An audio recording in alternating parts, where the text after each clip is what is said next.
So this is class 2 in a series of 4 of absolute beginners for Pilates. So the foundational work. This is not what we do in the videos in the regular classes. This has just been building the strong foundation and also correcting some imbalances. If you just go straight into a class and you don't learn these techniques, you might carry your weakness and your imbalance into the Pilates with you. And even after years of Pilates, never really address it. So it's really good to start with these very intensive, very basic movements so that you get the very best start that you possibly could for your Pilates going forwards. So the first class is dealing with your shoulder girdle, and now we're going to move down into the pelvic girdle. So if you wanted to, you could do the vagal nerve release. You could stop your camera here and just take a minute to just do 30 seconds looking at the fingers and do the vagal nerve release again, and that way you're going to get the very best out of this. So we talked about the pelvic floor. We talked about the pelvic lift, the elevator with the 1, 2, 3 floors. So you're just getting a sense of pulling up, especially if you're sitting in cross-legged. You can get quite a good sense of your pelvic floor. You're just pulling up to what you perceive to be a floor 1. And if you add that to pulling your belly button towards the back of the rib cage, you'll get a better lift in the pelvic floor because they work together. So when you do the pelvic lift, you're not clenching your bottom. So the powerhouse is everything from the diaphragm to the pelvic floor. It's the abdominal muscles in the front. It's the back muscles in the back. It's the obliques drawing everything together through the sides. So the bottom muscles are not in there, but they're very strong and they're very dominant. So they often in the beginning try to sort of jump in and do some of the work, just like people with dominant necks also try and use their neck muscles. So you've got 6 dimensions to your powerhouse. So you've got front and back, sides, diaphragm and pelvic floor, top and bottom. And everything in that cylinder is your core. And it's all the muscles and myofascia just holding in all your organs and stabilizing your spine. So you pull up through the pelvic floor, up belly button to the back of the rib cage. So that's your diaphragm and your pelvic floor. You pull your belly in towards your spine. You don't actively have to think about tightening your back muscles. As you pull your abs in, your back muscles will reciprocate and will join in with that movement. You do get a sense of tightening an imaginary waist belt or a band around the waist. So if you put your hands at the sides of you, you just get a sense of pulling in and use the feedback from the hands. So you're pulling up, belly button to back of the ribs, belly pulling into spine, waist is tightening, and there's your powerhouse. So it's a little bit like a corset, like a French corset with the ribbons in the front, and you're tightening, you're cinching in that corset, tightening, tightening, tightening. And how much do you use your powerhouse? Well, it depends on what you're doing. So if you're doing a 20-pound job, then you recruit the muscles to do that 20-pound job. You don't over-recruit the muscles to do a 20-pound job. So you're just trying to, with your brain, just determine how much do I need to use my core to do this movement. So that comes with time as you become more efficient at using these muscles and being able to execute these exercises. So to begin with, we're going to come to the floor. So have your feet at hip space. So your feet are lining up with the box of the body. See what your neck is doing. If your head is hanging backwards like this to reach the floor, then you need a little pillow under the head to bring the head into a nice, neutral, natural curve. So for some people, because their shoulder girdles and necks are so tight, they're in this sort of hunched position and the head feels very unstable, and it's going to be very overactive as well because of the posture that you're in. If you can grab that small pillow and bring your head into that neutral alignment, that allows your neck muscles to relax. So just have a little think about that and just see if you need a pillow. You might need a small pillow, you might need a large pillow. It depends on the shape of your neck and your shoulder girdle. So if your head is just, the back of your skull is just quite comfortably, naturally touching the floor, there's no need for a pillow. Make a diamond with your hands and put the diamond on your pelvis and just think about the bony landmarks of your pelvis. You've got your front of your pelvis. We call this the ASIS. So it's the anterior superior iliac spine. ASIS is a short version of all of that, but it just basically means the highest point, the most prominent point at the front of your pelvis. So your ASIS should be level, so you don't want to be one hip height higher than the other. And then your pubic bone down at the bottom should be level with your ASIS. So that forms a triangle of bones. That should all be perfectly level. And you should be able to imagine you could put a glass of water on that triangular table and the glass of water is not going to spill. When the ASIS and the pubic bones are level, your tailbone, which is the bottom of your spine, will be sitting on the mat. So if you're not level here, the tailbone is going to be lifted. If you're dropping in the pubic bone, you're going to be feeling a little bit uncomfortable and too much pressure on the tailbone. So you want to be just in that middle position.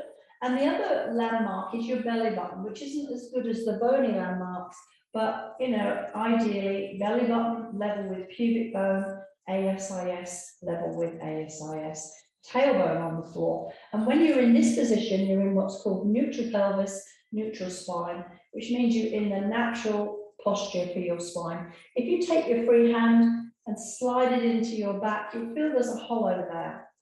So if that hollow disappears, if your belly button is pushing into the floor, straight away my tailbone is lifted off the mat, I'm in a tucked pelvis, and there's no space there. My back muscles now are not working at all. So you don't want to be working your abs with your back muscles turned off. So you want to be in that perfect middle position, neutral position, where you're nicely parallel through the pelvis, so that your abdominal muscles and your back muscles, they work together equally, so that you build that strong core corset of muscles. The chin slightly tucked, but just slightly tucked. So hollow in the small of the back. There should be a gentle curve in the back of the neck. Even if you've got a pillow there, the neck should have that nice gentle curve. So put your hands on your ASIS. Remember the elevator. You're pulling up through that imaginary lift. You feel the muscles pull up. You feel the sensation of the muscles pulling up. We call that floor one. So it's not a real elevator. It's just a visualization. It's just words and imagery to help you to connect with your pelvic floor, transversus abdominis, some deep muscles on the inside of your spine, muscles inside of your pelvis. There's a whole load of muscles that all jump into work. That whole corporation of muscles that makes up your pelvic girdle just by pulling up through the lift. So you feel that sensation of a first floor. And then if you pull your belly button halfway back to the back of your rib cage, as you pull your belly button towards the back of the ribs, you get an extra lift in the pelvic floor that you maybe even could say that feels like a floor 2 to me. So do that again, you just relax everything. You pull up through the pelvic floor, floor 1, and then you pull your belly button towards the back of your rib cage. Maybe that feels like a floor 2. Get a sense of tightening your waist. So just feel like you've got a tight belt around your waist. Okay. Another picture you can use is you could imagine that you could draw your 2 ASIS, the front of your pelvis, you could pull them in together, closer together. And there's not much movement in the pelvis. It could only be a millimeter of a millimeter. But as you imagine, you could pull those 2 front bones in, you get a sense, a much deeper sense of the deep muscles of your pelvis. Okay.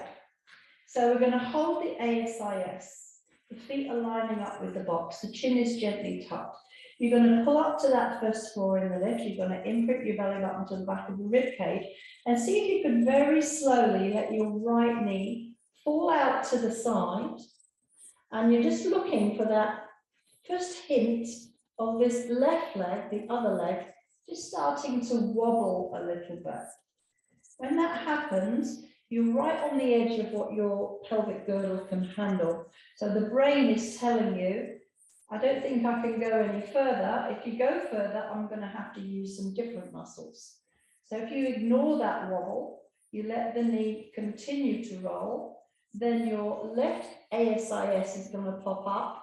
And now I'm using my hamstrings, my glutes, my upper back muscles, a whole load of other muscles to try and control that movement. So you want to do a much smaller movement where this other leg and the pelvis doesn't move. So you're pulling up through the pelvic floor, pull your belly button to the back of the ribs. Let the right knee slowly move out. If you feel a little bit of quivering going on in this left side, stop there. That is your body telling you exactly where you can handle this movement. Don't go any further, because at this time, your compass, north, south, east, west, belly button, pubic bone, ASIS, are all still level. Take a moment to pull up through that internal pelvic lift a little bit more, because you can really feel it in your brain now because those muscles are working, and then draw the knee back in. A hard exercise to master in the beginning. So we do that again. Take a deep breath in to prepare. As you breathe out, pull up through your pelvic floor to that first floor in the lift. Imprint your belly button to the back of the rib cage. Keep your ASIS nice and level. Let your right knee fall away so you stay on the right side, don't change sides. See how far can you go out before you get a sense of that left side starting to quiver. Stay there. Pull up to a higher floor in the lift. Tighten your waist. Draw the knee back in. You might get a little bit of movement in the leg, opposite leg coming in. That doesn't matter, but you don't want movement in the opposite leg as you go out. So again, you're pulling up through the pelvic floor. Pull the belly button to the back of the rib cage. Let the knee fall out.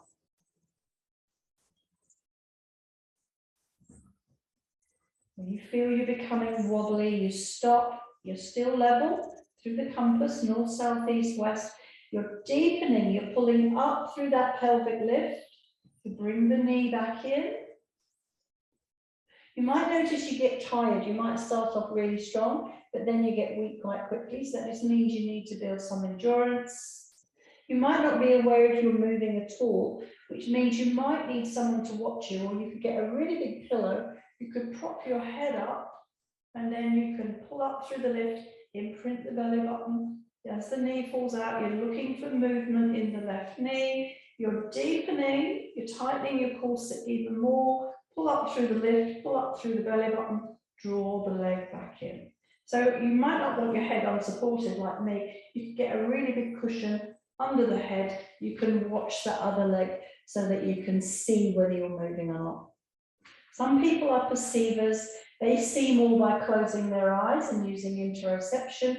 Other people are seers, and they need to actually see the leg not moving. So you decide which you are and then go along that line.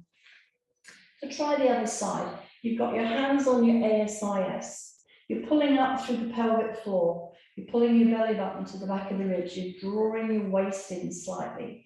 You're letting your left knee very slowly fall out. Don't do this quickly, or you won't notice the movements that your body, the signals that your body is giving you. So if you feel wobbly in that right leg, you stop. You pull up through the pelvic floor, deeply imprint your belly button to the back of the ribs. You draw the knee back in. So if you're not sure if you moved, you're supporting the head, you're looking at the right knee, you're pulling up to that first floor in the lift, you're imprinting your belly button to the back of the ribs, tightening your waist, you're slowly letting your left knee fall out, you're watching your right thigh for movement. As soon as you see that quivering, you know that you're reaching the point where your body can no longer handle that load.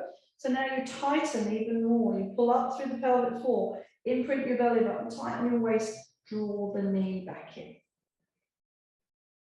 Come back down. 2 more times, deep breath in. As you breathe out, pull up through the pelvic floor, pull the belly button to the back of the ribs, draw the waist in, let the knee fall out.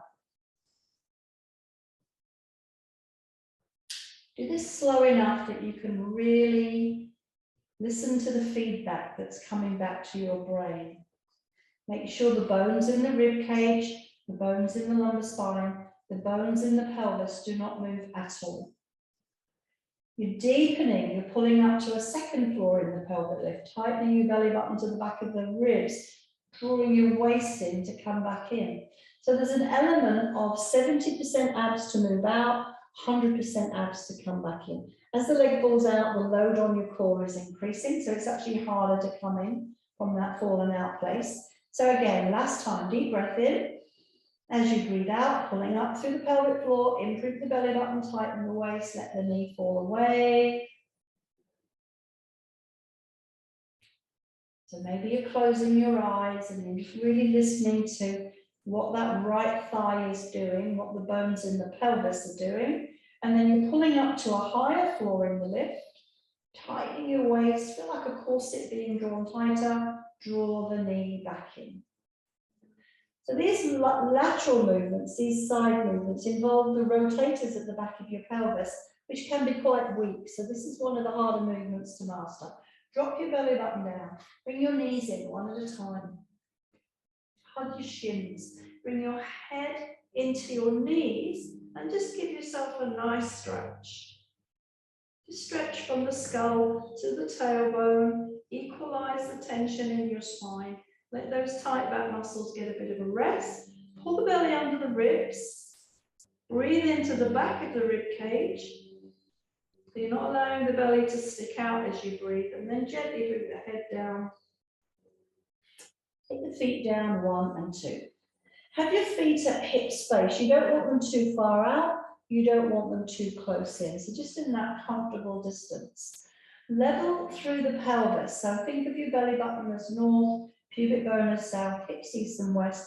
You want your compass nice and level. You want your tailbone on the floor. You want that hollow in the small of the back. You want your head nicely supported. You're holding the bones at the front of the pelvis. Think of the bones in the box, in the torso, as not being allowed to move.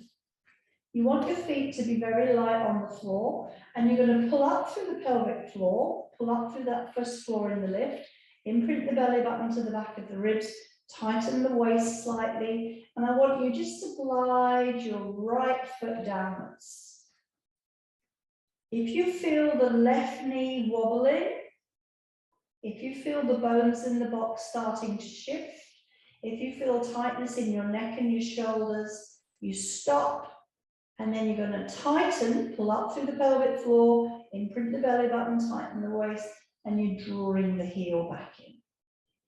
If you find even that small movement difficult, you need to come to the end of your mat, be on a nice smooth surface. You could put a towel, so I'll show you that. Get a little towel. Something that gives you some glide. So I've got a little hand towel here. You put the towel on the floor. So that enables you to glide outwards, a nice level pelvis, find your powerhouse, enables you to glide the leg out without getting stuck. You still need to make sure the bones in the left leg don't move, the bones in the pelvis don't move, the rib cage, and then you're going to tighten your powerhouse and you're going to glide back in. So that's a nice option if you're really struggling with this movement. So you're only going to do all of these exercises 4 times. You're pulling up through the pelvic floor, you're tightening the waist, belly button to the back of the ribs, glide the leg out. Maybe you could only go part way. You're tightening even more. You come back in. So leg extensions. And again, pulling up through the pelvic floor. Imprint the belly button, tighten the waist, gliding away. So you only go to the place that you can keep the bones in the box perfectly still, and then you're tightening, so 70% to go out, 100% to come back in. So once you've done one side, you try that on the other side. Level pelvis, hollow in the small of the back, comfortably supported in the neck, hands on the bones of the pelvis at the front, pull up through the pelvic floor, imprint the belly button, tighten the waist, and you're gliding the foot away, and you're just really focusing on this right leg. Make sure it doesn't move.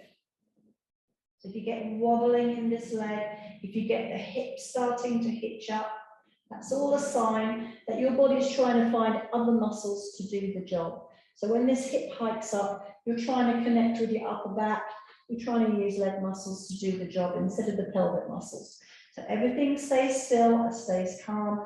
You're tightening your powerhouse, feel like that corset is tightening, feel like you could pull the bones of your pelvis at the front closer together, and you glide that leg back in. So again, deep breath in. As you breathe out, find the floor in the lift, imprint the belly button to the back of the ribs, glide the leg away. So nothing is moving except the leg that's moving. I'm showing you what a full extension looks like. No movement in this leg, no movement in the skeleton, and then drawing back in, 100% abs to come back in. I think we've got one more to go. Deep breath in. As you breathe out, find your pelvic lift. The pelvic lift is the most important part of this movement. Imprinting the belly button gives you a stronger pelvic lift. Waist is sort of a secondary thing. Sliding away.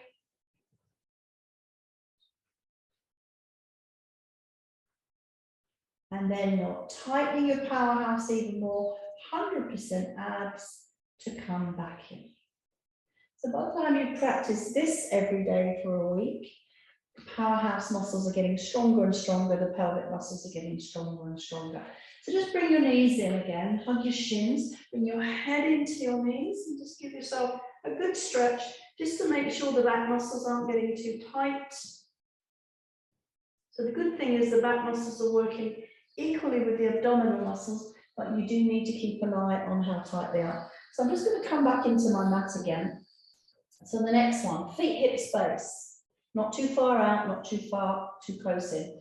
Level pelvis, north, south, east, west is level, hollow in the small of the back, supported and comfortable in the neck. So you're pulling up through the pelvic floor, you're imprinting your belly button to the back of the ribs, you're tightening your waist slightly, and just see now if you go from a heavy right foot to feeling that that right foot is very, very light, and see if you could pull up through the lift, tighten the waist, imprint the belly button enough that you could float the foot off the floor without any of the bones in the box moving. And then tighten even more because you can feel the presence of those muscles, and come back down.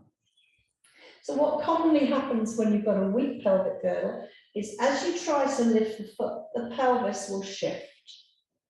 So you'll hitch up that hip, your shoulders will distort, and so you're trying to use other muscles to get the foot lifted.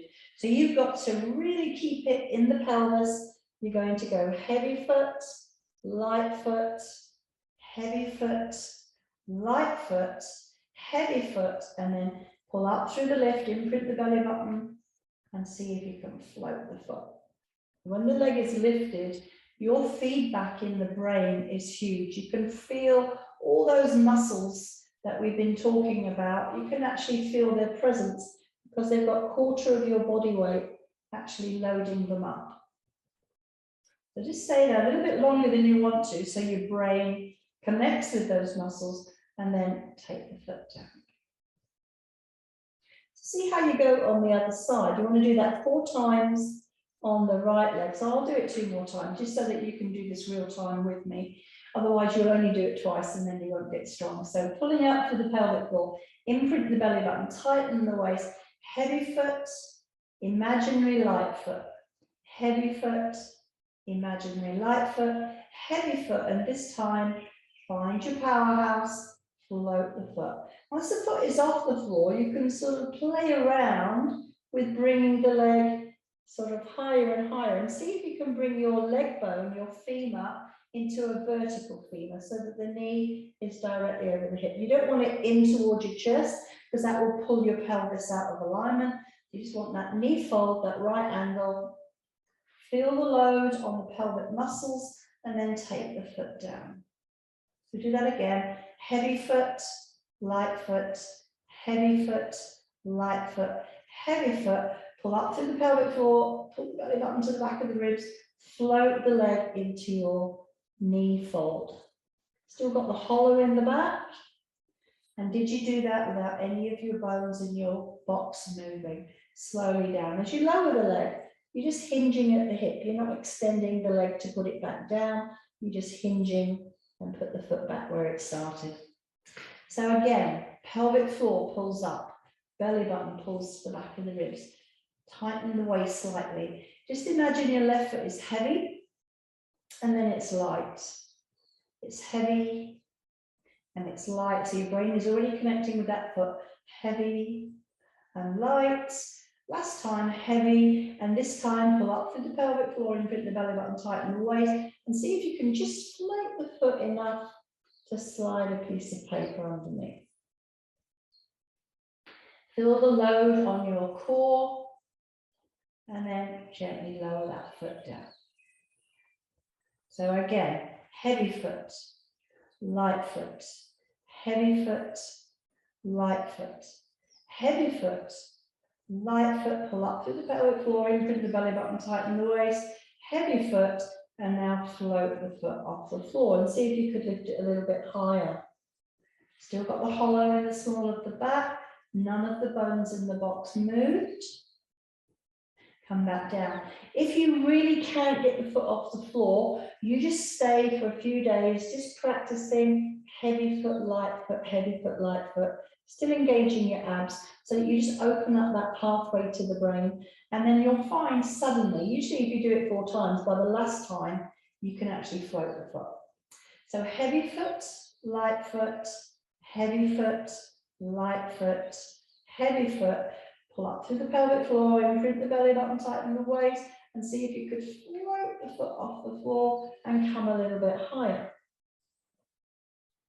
Just take a moment, feel the muscles, so you can feel everything from the diaphragm to the pelvic floor. You can feel the front, you can feel the back, you can feel the sides, all very active.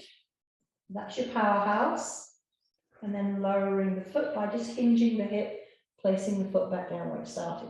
So last time, heavy foot, light foot, heavy foot, light foot, heavy foot, light foot. Pull up through the pelvic floor, pull the belly button to the back of the ribs, draw the waist in, and heavy foot. And now float the knee into your fold position. So your leg bone, your femur is pointing straight up to the ceiling. You've still got the space in the small of the back. You haven't dropped your belly button into the floor. And then tighten your corset.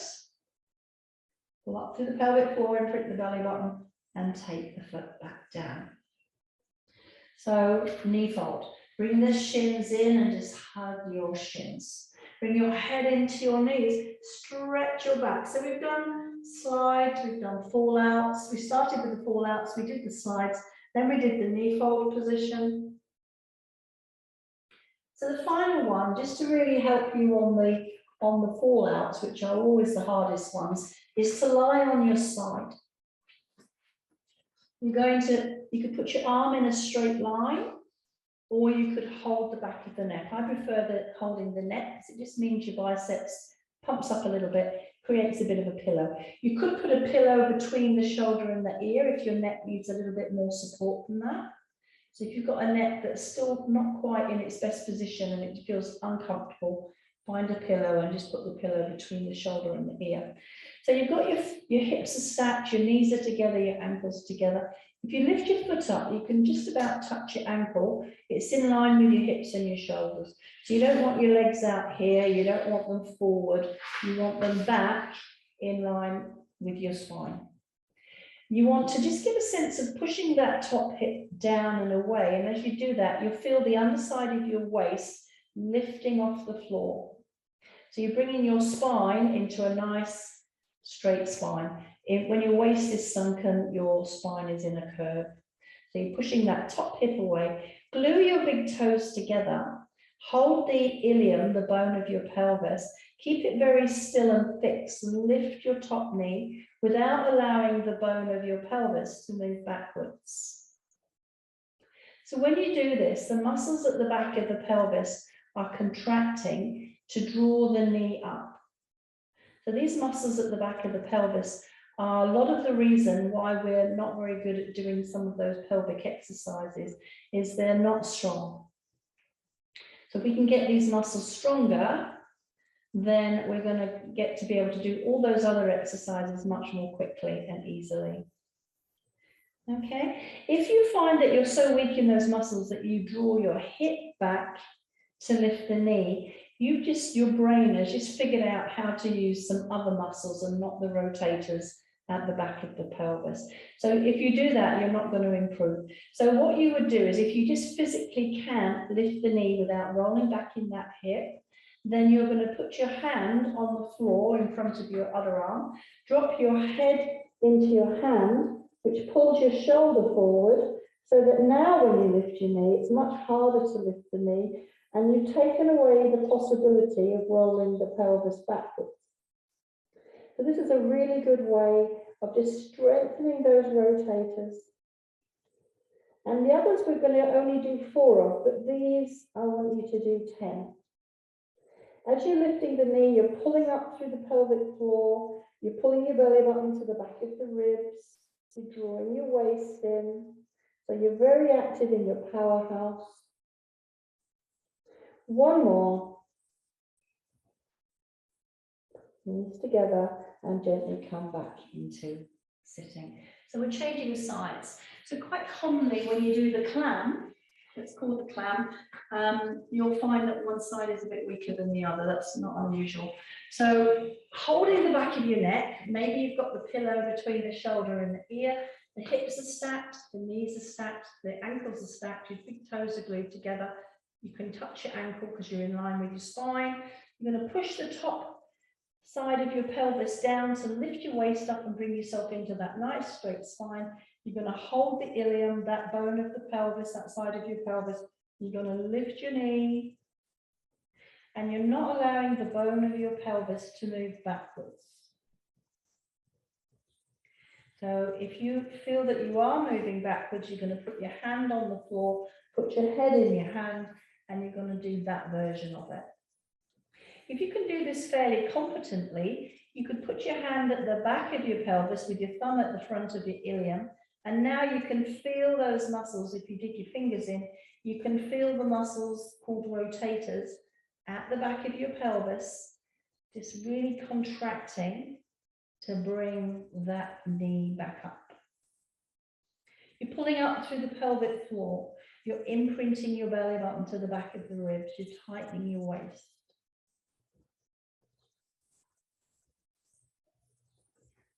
And again, this is 9. A little bit harder for me on this side. And last one, 10. And gently coming into rolling over onto your tummy. So just to finish, we're going to put our hands under our forehead. We're going to have our feet at hip space. We're going to take a big deep breath into 360 degrees and just take the biggest breath we can and feel our belly pushing gently into the floor. So that's a diaphragm breath. You feel the diaphragm pulling down, you feel the belly pushing into the mat. And then as you breathe out, you're going to pull your belly button in towards the back of the ribs. You're going to pull all your abs in towards your spine, between the pubic bone and the breastbone. And think about 70% abs, and make sure you're not using your bottom muscles. Breathe in and pull your abs away from the floor, up into the spine, 100%. Still not using your glutes. And breathing out, and everything relaxes. So this exercise teaches you to imprint your abs. So breathing in with just the breath, let the belly gently push into the floor as the diaphragm pulls down. Not pushing it out actively, it's just the breath that does it. But as you breathe out between the pubic bone and the breastbone, pull the belly up into the spine. Make sure the bottom muscles are soft and not active. As you breathe in, 100% abs. You're trying to lift your belly off the floor. Great stomach exercise. As you breathe out, the belly relaxes into the mat. You do that one more time. Breathing in with no abs and just let the diaphragm pull down. Let the belly gently push into the mat. As you breathe out, imprint your abs between the pubic bone and the breastbone, 70% abs. Keep your bottom soft. As you breathe in, pull the belly in 100%. As you breathe out, let the belly relax into the floor. So what that exercise does do is it teaches you to imprint your abs, but it also changes the tension in your spine, and it's a nice way to relax your spine if your spine's feeling a little bit tight. So to come out of this position, hands on the shoulders, knees together, just push back into knees. Sitting into your heels, and just press your palms into the floor and just feel your shoulder blades. Just take a nice deep breath into the low sides of your rib cage, expand.